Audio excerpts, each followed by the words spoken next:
This is Scott the Fix-It Guy. Today we have a Maytag laundry center. This is the LSG 1000, and the dryer is not doing well. It's not heating up the clothes. The flame goes out a little bit too early, and this is due to the primary and secondary gas coils are getting weak. And these are a little tricky to get to on this machine. We got it unplugged, took off this front panel, and back here underneath this round burner tube is the gas valve, and sitting on top of it is the primary and secondary gas coils, and they're held in by a little bracket that's held into the gas valve by two vertical Phillips head screws that are about half an inch long, and they're coming straight down. It's kind of hard to see in this video, but they're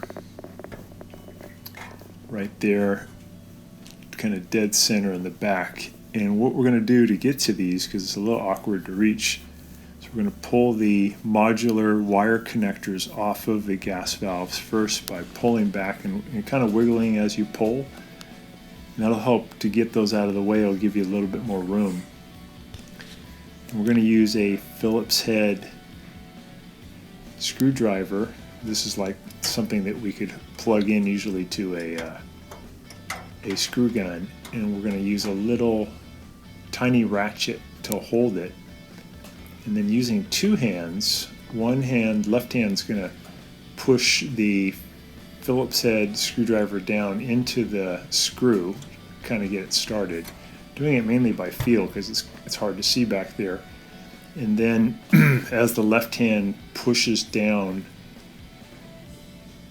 pushing the driver into the screw, the right hand is going to do the ratcheting. It's going to go back and forth, back and forth, back and forth.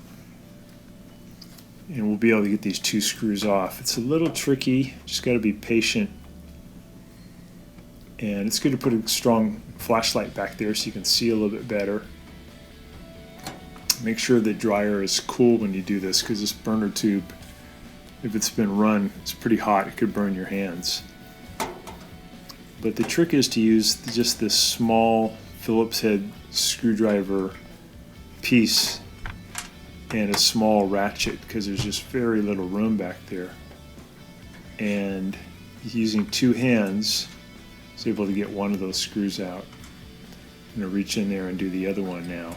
So again, I wish the video was a little bit better. You can kind of see the driver there going over to that one screw. And I'm going to use my hand to help me feel the driver going into the screw head, and then I'll push the ratchet down. I'll put in downward pressure as I spin it back and forth. I'll be able to get the screw off, and then I can take the bracket off. Once I get the bracket off, I can pull the coils off. This is the part number for the new coils. These things last about probably 8 years, and then they just get weak. They don't create a powerful magnetic field anymore, and they don't keep the valve open, so the flame doesn't stay lit long enough to really dry the clothes. And by putting these new coils in, which are essentially just electromagnets, your dryer will work really good. So I'm going to put in this first one. I took out the old one already. I'm going to reach in and just push it down onto a stem. The stem reaches up about 3/4 of an inch, and the coil just sits right on top of that stem. I want to push the coil down to where it's all the way flat against the valve body of the gas valve. And then I'll do these one at a time, and then I'll pull the next coil out and do the same thing. The bigger coil, the first one we dealt with, the spade connectors, the electrical connectors should be on the bottom, and the skinnier one, the two spade connectors should be on the top. So the bigger one, there's 3 little electrical connectors are on the bottom, and then on the skinnier one, there's 2, and you put it with the electrical connectors facing up. Here's the bracket, and I'm going to put it in. The bracket has a couple little holes on the top, and there's little plastic indexing pieces on the gas valve that fit into those holes. So I'm going to wiggle those valves around until that bracket just clicks in and sits really flat on top of the two gas valves. Once I've done that, then I'll take those Phillips head screws and I'll put them back into position. And what I'm going to do when I get the screw in by hand is I'll take the little Phillips head driver and just using my fingers, I'll spin it in as far as I can before using the ratchet. Just because it's a little bit easier to control with your fingers.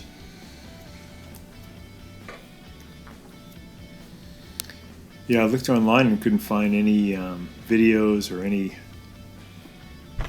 text that shows how to do this procedure on this machine. And out of all the dryers I've done, this one's probably the trickiest because there's just so little room back there. But if you're patient, within about 20 minutes you'll be done. Just critical to have these smaller tools like this small ratchet, and this driver is only about an inch long. So now I've got the screws in, I'll start to use the ratchet to tighten them up. Then once you've done that, you just put the electrical connectors, the modular connectors, back onto the gas valves. And they can only go one way, you can't get it wrong. Because one of them has 2 openings and the other one has 3 openings. The one with 3 goes on the bigger gas valve, and the one with 2 goes on the thinner gas valve.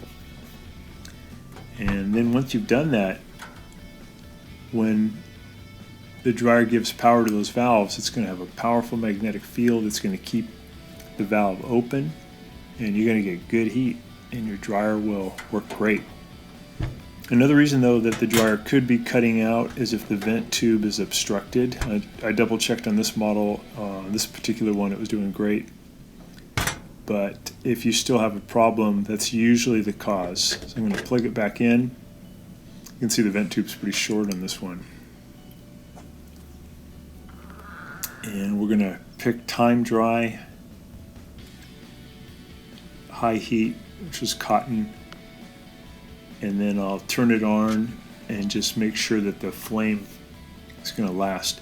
So when you have a cold dryer and you start it up, you should see in a healthy dryer the flame would be constantly going for anywhere between 2 to 4 minutes. If it keeps cutting out early, it could be a sign of either weak gas valves, which we just replaced, or a blocked vent tube, which makes it overheat. When it overheats, the thermal high limit kicks in and shuts it off. So this one did really good. We have a healthy dryer. Hope this has helped you. Thanks so much for watching, and please subscribe when you get a chance.